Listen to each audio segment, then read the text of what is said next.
तुमचा पण नवोदयचा फॉर्म भरायचा राहिलेला आहे किंवा तुम्ही फॉर्म भरलेला आहे पण फॉर्म मध्ये काही चुका झालेल्या आहेत आणि त्या दुरुस्त करायच्यात किंवा तुम्ही फॉर्म भरण्याचा प्रयत्न करताय आणि तुम्हाला काही ते एरर येते आणि फॉर्म सबमिट होत नाही, तर ह्या सर्व गोष्टी आपण डिटेलमध्ये बघणार आहे. नमस्कार, मी मयूर कस्तुरे. आपण पाहते आपल्या MSK Sir YouTube चॅनल. नवोदय विद्यालयाची जी फॉर्मची डेट आहे ती वाढलेली आहे. येणाऱ्या 7 ऑगस्ट पर्यंत आपण हा फॉर्म भरू शकता. आता फॉर्म भरत असताना ज्या काही एरर येत आहेत, पहिली गोष्ट फॉर्म सबमिट होत नाहीत.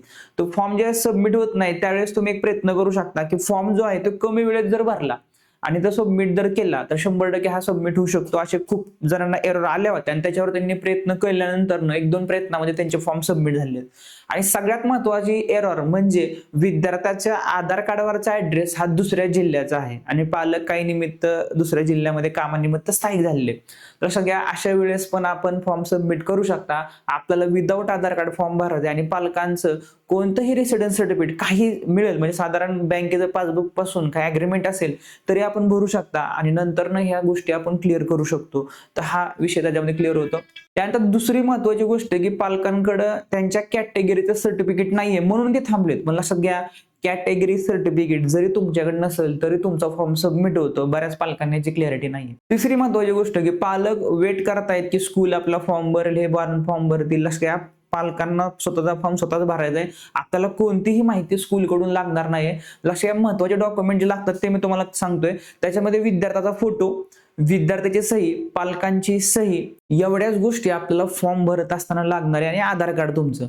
ठीक आहे. कॅटेगरी सर्टिफिकेट नसलं तरी तुमचा फॉर्म सबमिट होऊ शकतो. आता महत्वाची गोष्ट आहे की आता फॉर्म आपण भरलेला आहे पण बऱ्याच पालकांच्या चुका झालेल्या आहेत फॉर्म भरताना. मुलांची जी लँग्वेज आहे, जर आपण इंग्लिशची मराठी केली असेल तर मराठीमधून पे करणार किंवा मराठीची इंग्लिशमधून पे करणार किंवा जे काही कॅटेगरी वगैरे ह्या ज्या गोष्टी जर चुकल्या असतील तर त्या दुरुस्त कराव्या लागतील. त्या दुरुस्त कधी करायच्या?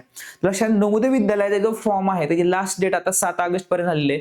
तर 7 ऑगस्टच्या नंतर 2 दिवसांनी साधारण 10-11 ऑगस्टला किंवा 9-10 ऑगस्टला आपल्याला ही डेट उपलब्ध येते. त्यावेळेस आपल्याला नवोदय विद्यालयाचा जो फॉर्म आहे तो एडिट करता येणार आहे आणि जे काही मेन चुका झालेल्या आहेत त्याच आपल्याला फक्त दुरुस्त करता येणार आहेत. आणि ह्याचा पहिल्यांदा अपडेट आपल्याला या चॅनलवरूनच मिळणार आहे. तो सबस्क्राईब करा, शेअर करा.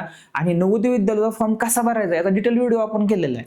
दुसरी महत्वाची गोष्ट, नवोदय विद्यालयाचा जो यावर्षी सिलेबस अपडेट आलेला आहे त्याच्यानुसार EVS म्हणजे परिसर अभ्यासचं मराठी मीडियम आणि इंग्लिश मीडियम दोन्हीचं हे पुस्तक आपलं उपलब्ध झालेलं आहे. याला प्रचंड प्रतिसाद आपल्याला पालकांकडून मिळालेला आहे. नवोदय विद्यालयाचं हे नवीन अपडेटेड जे सिलेबस पुस्तक आहे हे आपल्याला मागवायचं असेल तर खाली व्हॉट्सअप नंबर दिलाय, त्याच्यावरती आपला डिटेल ऍड्रेस शेअर करा. बाकीची माहिती तुम्हाला त्या ठिकाणी मिळून जाईल. भेटूया आपण अशाच महत्वाच्या पुढच्या व्हिडिओमध्ये.